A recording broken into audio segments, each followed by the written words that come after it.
is I created like a static, I have a set of 12 posts that really, really explain exactly what I do, who I am, what I have, like my freebies, my podcast, all my different things. Like what, if someone just lands on my page, like what do they need to know?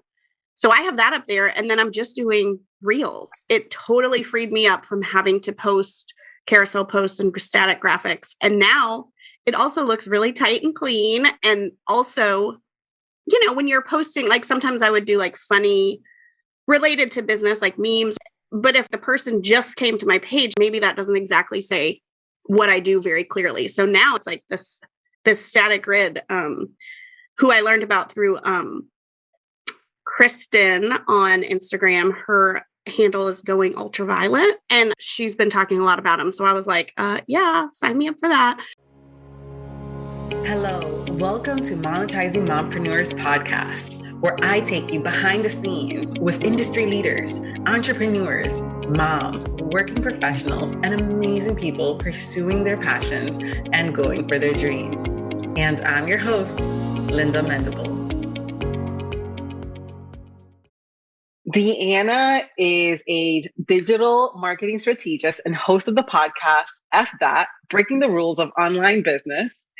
Deanna Seymour knows the power of creativity, fun, and letting your freak flag fly when it comes to marketing your business. Whether she's hosting an online coworking sesh or helping a client get over their fear of being on camera, Deanna uses humor and empathy to build a community that helps people feel seen, heard, and ultimately more comfortable in their own skin so they can have fun getting more in front of the camera and basically getting their perfect fit client. When she's not working with clients, she's probably calling out sleazy marketing tactics, hanging with her fam, or sneaking in some crappy reality TV.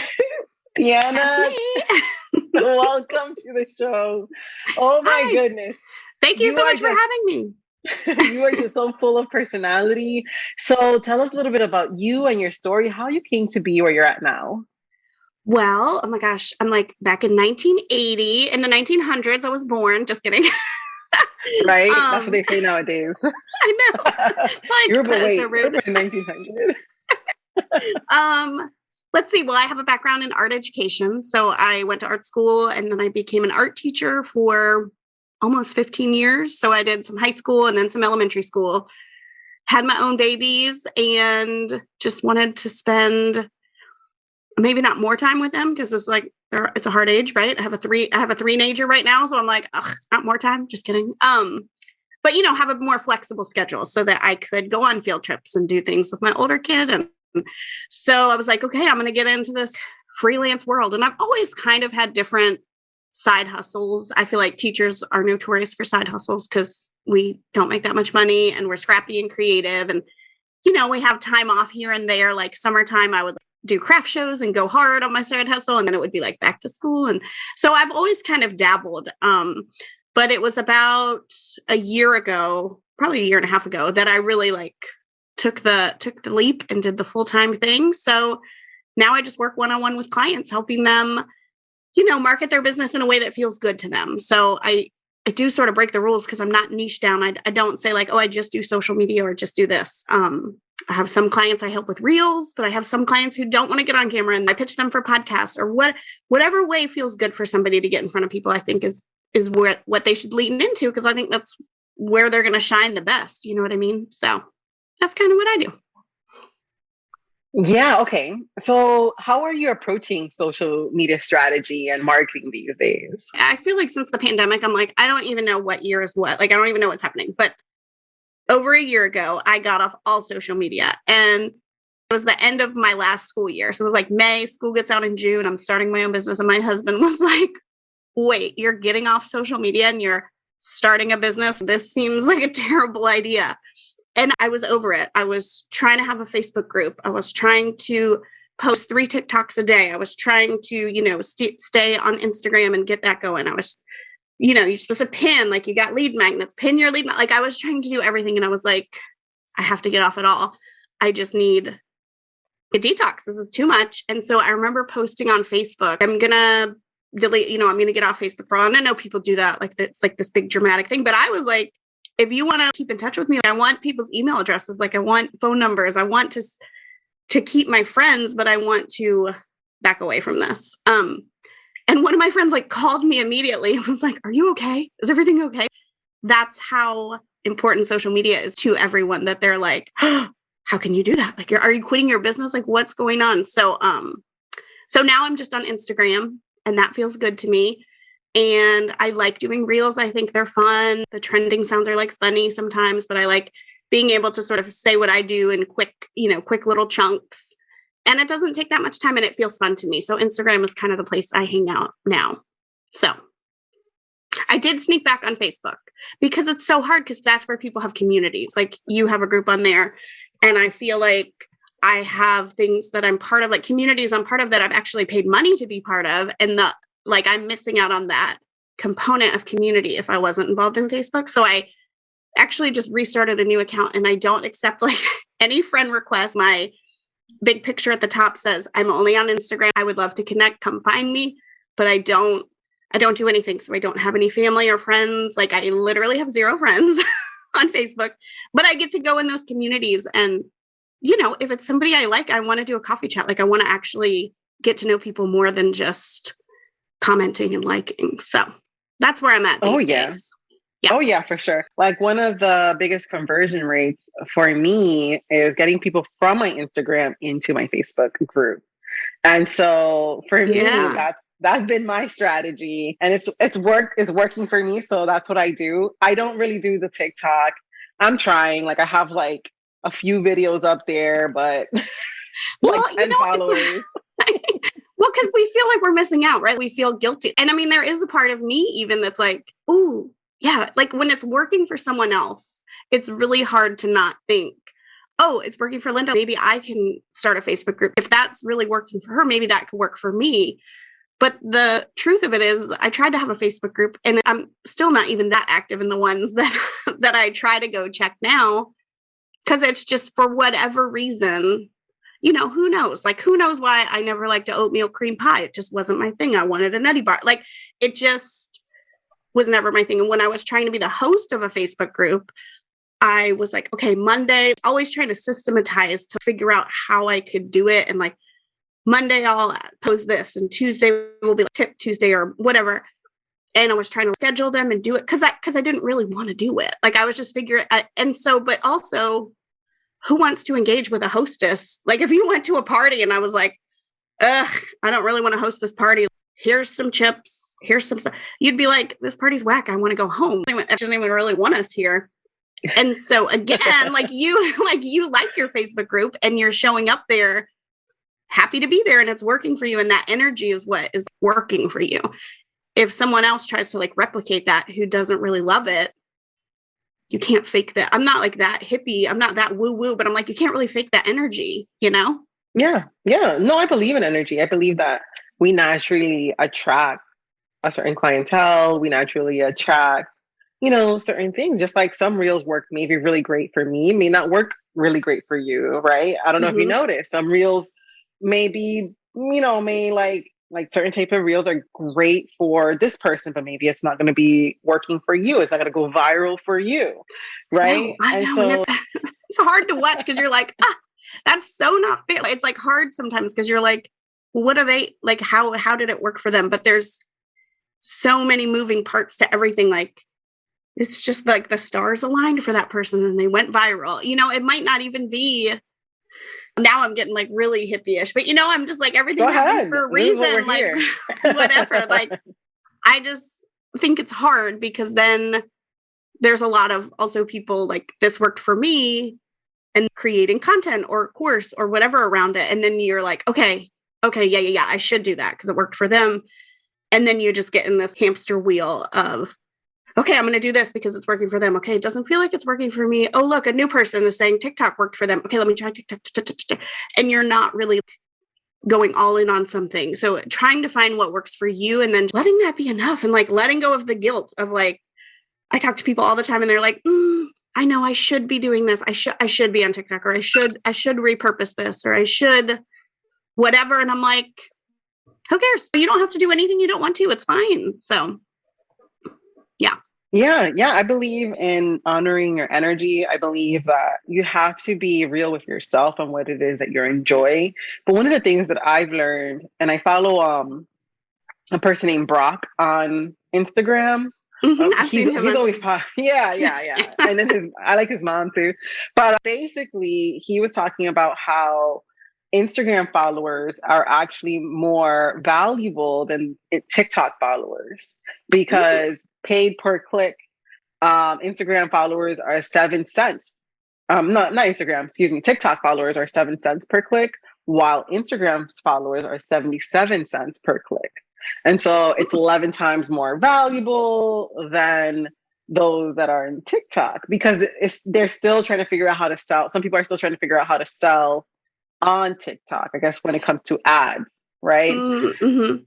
So I find that very interesting. For me, I really enjoy Instagram. I don't know why. TikTok, I don't know. I mean, that's what I'm saying too. Like, how do you know? Yeah. Mm-hmm. And it's okay. I mean, I remember my husband wanted to hang out with me one night and I'm like, okay, I gotta, this was before I quit everything. I was like, I gotta post one more TikTok. And I was like, doing like a little Taylor Swift point or something, and I was like, what am I doing? I don't want to do this. I want to go sit on the couch and watch a show. This is too much. And the week before I was like, enough, I'm not doing anything. But it's scary because you can't do nothing. Like you can't do nothing. So you do have to figure out what works for you, but doing everything is also not really going to work for you. I mean, it's the whole idea of like niching down too, right? Like if you're trying to do every single thing, you're not going to be able to do any of them very well. Whereas if you just were like, I'm going to do Instagram and I'm going to go for it. Focus. Yeah. Yeah. And I mean, when you Google how many people are on each platform and you think about how many customers do you need? I'm a service-based business, so I can't service but so many clients at one time. Like if 15 clients would probably be too many clients for me. By myself, maybe I could grow, whatever. But I'm just saying there's like billions of users on Instagram. I think that's a large enough pool for me to work with. I don't have to also be on all the things. Yeah. I really believe in just doubling down and taking care of your current audience and doubling down on what's working, right? If you focus on the audience that's already following you on whatever platform that basically feels great for you, that's what's going to work, right? You got to figure out, okay, what have I done? How did this lead or this client come in? How did they find me? And you got to know your numbers. You got to know your metrics in order for you to double down and continue to do those things. Like, for instance, one of the things that I discovered when it comes to Instagram, because everybody's engagement has gone down currently, we're in that kind of season that views have gone down because they're changing some things. I don't know what it is that they're changing. I know. Do they even know what they're changing at this point? They're changing like all the time. But I've learned the number that you should be looking at is those reshares numbers when it comes to Instagram. How many people are resharing and why are they resharing? And so that's really like, because I have reels and I developed and I put myself out there, I've been able to basically see, okay, what content that I create, that I enjoy creating, gets that reshare, because that reshare will really push your reach more than Instagram pushing your reach, right? Because they'll do it too. But imagine other people are also resharing you. Well, so that's why I love stories. Yeah, stories are like so reshareable. Like I feel like Instagram's like, do you want to share this? like straight up, they're like, share it. Someone tagged you, you should share it. So I love stories for the shareability also. And actually something fun I just did on Instagram to even do less. I'm like, I just want to do less. Is I created like a static, I have a set of 12 posts that really, really explain exactly what I do, who I am, what I have, like my freebies, my podcast, all my different things. Like what, if someone just lands on my page, like what do they need to know? So I have that up there and then I'm just doing reels. It totally freed me up from having to post carousel posts and static graphics. And now it also looks really tight and clean. And also, when you're posting, like sometimes I would do like funny related to business, like memes. But if the person just came to my page, maybe that doesn't exactly say what I do very clearly. So now it's like this this static grid, who I learned about through Kristen on Instagram. Her handle is Going Ultraviolet, and she's been talking a lot about them. So I was like, yeah, sign me up for that. So I went ahead and designed that and did that. And I've made a few for clients and they just love it. And then if they want to do reels, they can. If they just want to do stories, they can. Or they just want to go engage with other people, they can. Or they like, some of them are like, I don't want to be on Instagram, but I feel like people click on Instagram to kind of get a feel for you and your business. At least you have a presence. And then people are like, okay. And they might click through to your website and then, So I think it's important to be able to just do what feels good for you. And also let people know, like, this is how I communicate. I'm really good about writing weekly emails. So if someone really wants, I feel like that's my best content. So people should be on my email list if they really want the good stuff, because I love writing emails. And so making sure I said that in my static grid so that, they kind of know, they know where you're at and they know where to get the best stuff. I love that. And that's something that I've been considering for my own self, is developing a static grid, because I have just a whole bunch of my family and people don't want to see my family. People want to see you, right? People want to see like you showing up. Yeah, your family is cool and that's great. I love that. But when I first started, I feel like some of the more celebrity entrepreneurs that I followed, they showed their family. So I was like, okay, I guess this is what we do. And so I started showing my family, because you're just like, okay, you have millions of dollars. I guess it's working for you. I'll toss my kids are cute. I'm gonna toss my kids up here. And then as I went on to think about it, I was like, you know what? I don't really think that my kids need to be a part of my marketing plan, which I'm not mad if anybody does. I don't judge at all. Like, kids are super cute. And I love actually seeing other people's kids in their posts. But I was like, I don't think I need to do this. So again, it's just refining what, and getting your voice, like your own inner voice, like a little stronger about what you want to do and what you don't want to do, how you want to show up. And I think I kind of had to get to that burnout of I can't do it anymore to move forward in a way that felt good for me. I don't think I could have done it without getting to that point, because you feel like people say, oh, you don't have to be everywhere. And you look at them and you're like, but you're everywhere. There's people who have teams and they say, oh, if you're new, you don't have to be everywhere, but you sort of want to be like them. So you're like, well, I don't know, because you are. So I think I should try it, but it's really not sustainable, especially if you're a solopreneur and you don't have help or a team or VA or anything. Oh, yeah. Yeah. I think if you're in the outside looking in, you really, really got to understand where they're at is not where they started. I know, yeah. Mm-hmm. You really got to understand that, because I've definitely archived a bunch of my posts. Everything that's on there is not everything I've ever posted. You've archived a bunch of yours, right? Yep. I archived everything. Mm-hmm. I think I'm gonna straight up do that. So tell us about that then. So what's the benefits of having that grid, and why should someone consider doing the grid?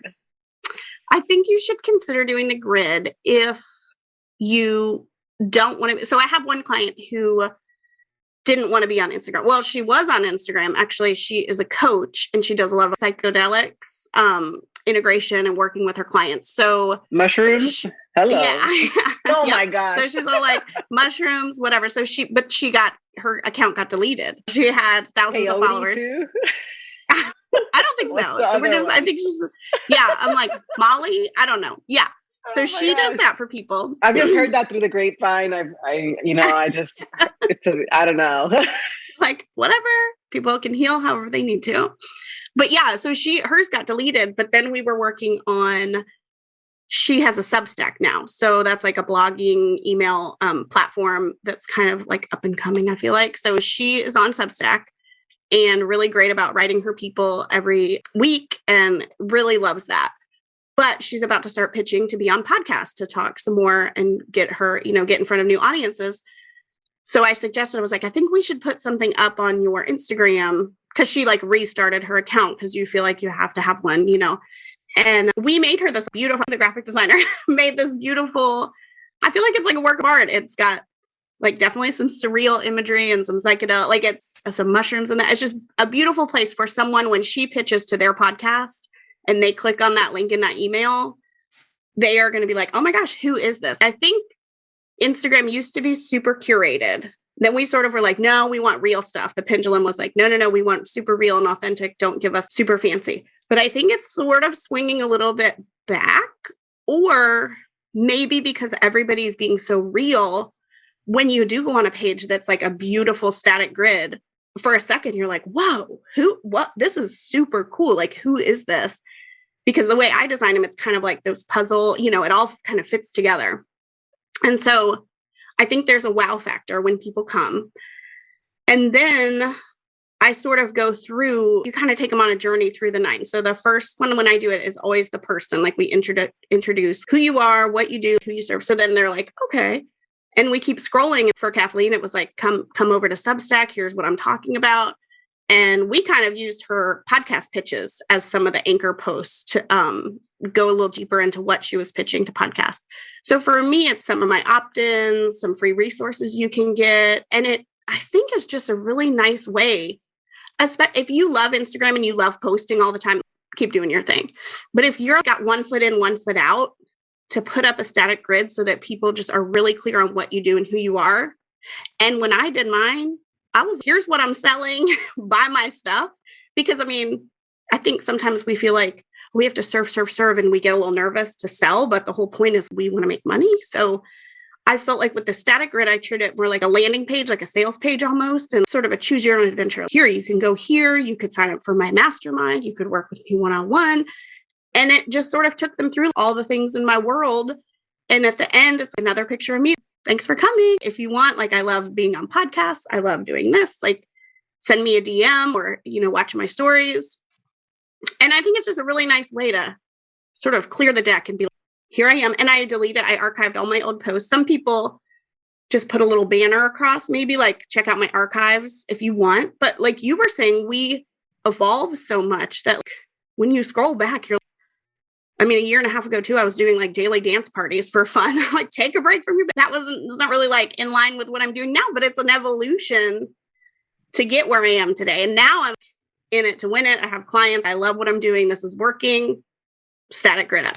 And I can change the static grid later if I want to, but now there's no confusion. Super clean, super clear. Here's what I'm doing. Do you want to work with me? That's what we're here for, to get clients, right? That's what I want. I absolutely love it.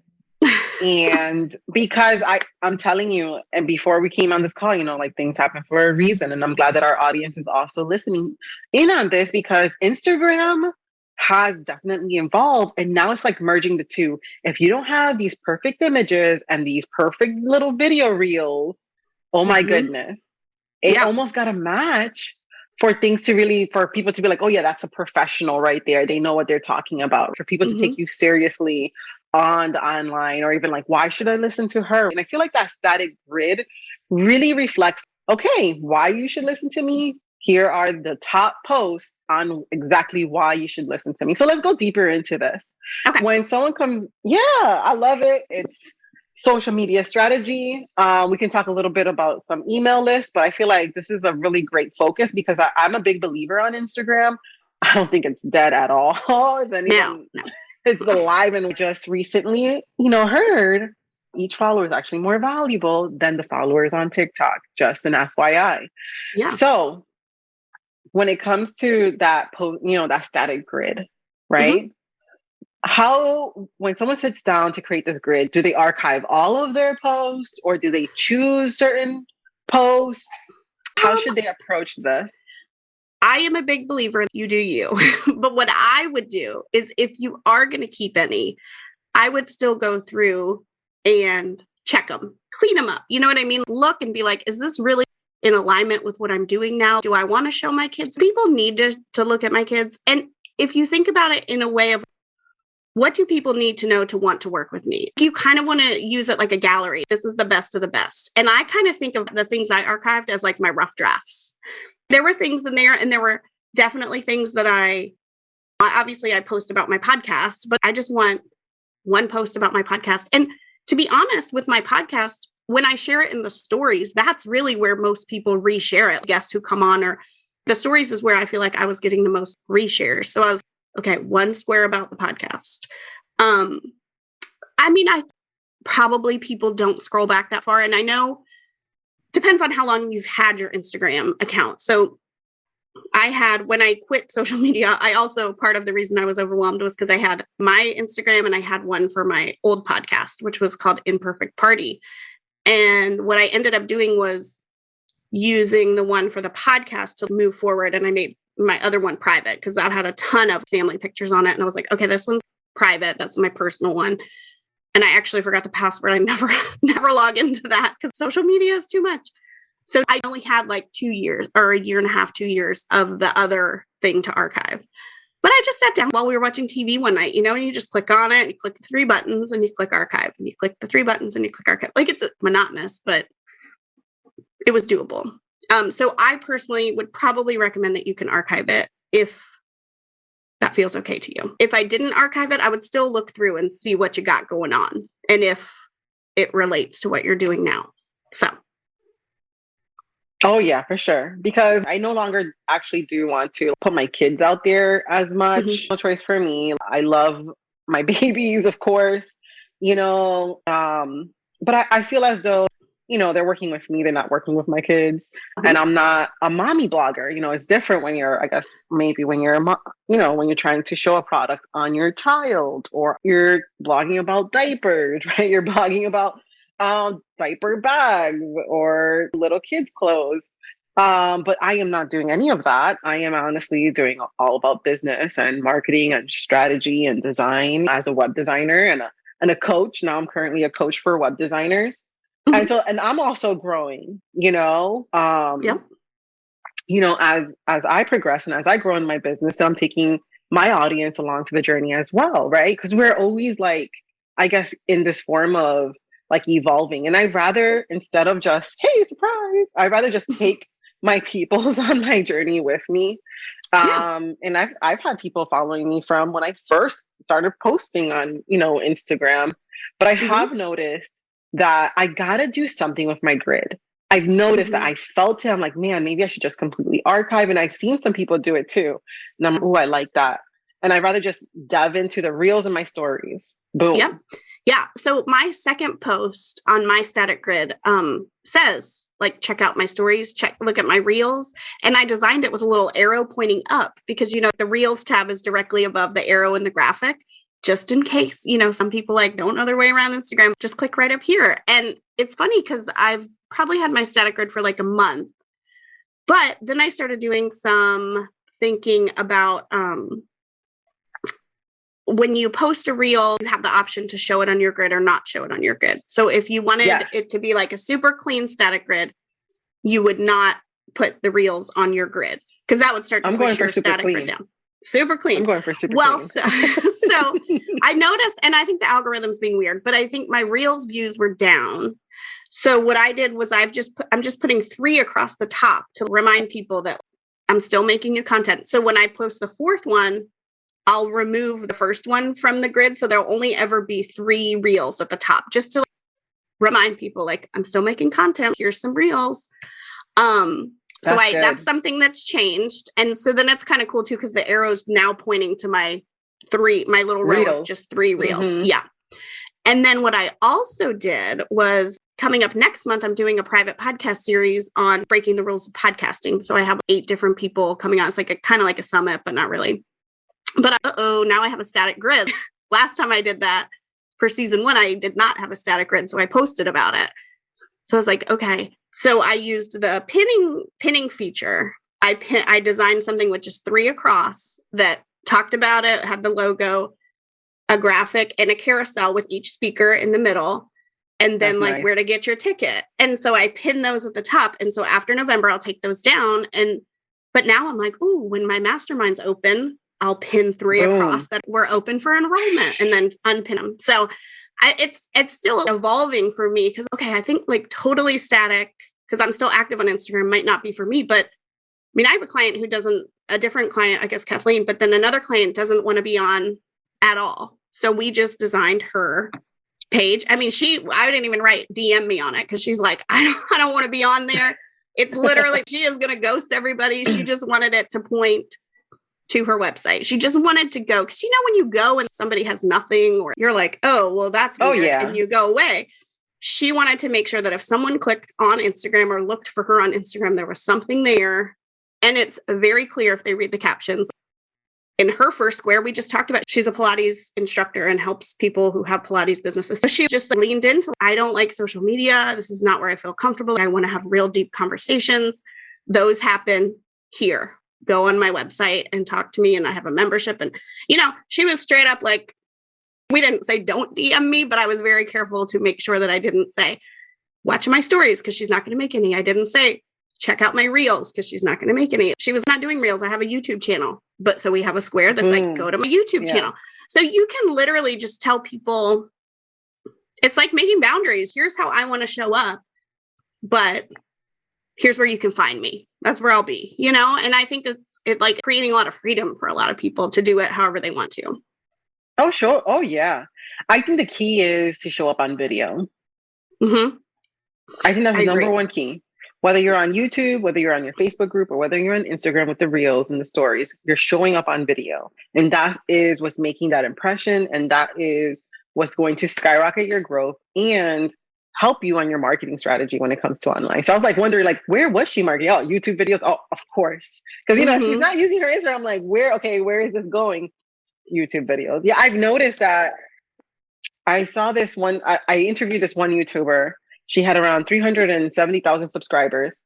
Wow. And it was one reel that she did, and she blew up overnight. And she was at 5K on Instagram and went up to 27,000 followers.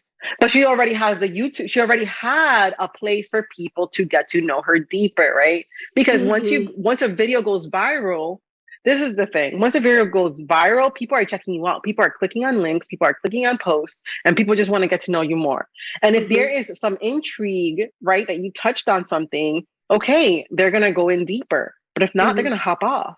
And so she was already on YouTube. She had already a base. She had a compounding effect, right? Which was her YouTube. And so when that reel did go viral in her Instagram, whether she had a low following at the time, which was 5K compared to her, YouTube channel, she blew up overnight. She told me, she was like, this one reel did it for me. And she was like, it was one of the stupidest reels. She couldn't even believe that was the one that made her go viral. And it was basically one of the reels that said, oh, that her lookalike. And so, when those reels that like, oh, who do I look like? And they show like who they look like. Yeah. It was that reel that made her go viral and basically pulled her following. But she had content for people to get to know her further. And what was it? It was a reel about her, right? Yeah. Go ahead. Well, it's like when a band is an overnight success and the band has been around for 10 years, playing tiny clubs and just showing up and doing the work. And then it's like, oh my gosh, they're like famous overnight. And they're no, we've been doing this a long time. So it's like very romantic to think you can just post one reel and grow overnight. Boom. But like you're saying, there's a bunch of other stuff at play and there's different things happening. So I think that's important too. I mean, don't get me wrong. I want to buy a lottery ticket too and like win that. Like, let's do it all. But yeah. Oh my goodness. Yes. Shoot. Let the lottery come in, right? Yes. Let's just manifest. Spirit fingers. I love it. Well, Deanna, thank you so much for your time. Where can people find you? Oh my gosh. Well, they can find me on Instagram at Deanna Seymour. They can listen to my podcast, which is called Eff That, Breaking the Rules of Online Business. And I just love asking a lot of questions on there. So I think I throw out some answers, but I also just like for people to think about different things. And if they have to do certain, Instagram, do you have to post to your grid? Like, no, maybe you don't. So it's kind of a place, they're short episodes, and it's just a way for you to start thinking outside the box when it comes to your business. So that's a fun one. I mean, I absolutely love this episode. I wish we had more time, but I know that you have to hop off and you have a meeting waiting for you. So I will invite you back. So will you come back? Yeah, absolutely. This was so fun. I love it. Right, thank you for having me. Okay, awesome. Thank you so much for tuning in. If you have a chance, stop by the website at lindamendable.com. Sign up for the Blog Cure, which is an awesome course that I created that will help you set up your blog or take your blog to the next level, and join us over at Monetizing Mompreneurs Facebook group. I just want to say again, thank you for listening. Thank you for listening. Thank you for listening.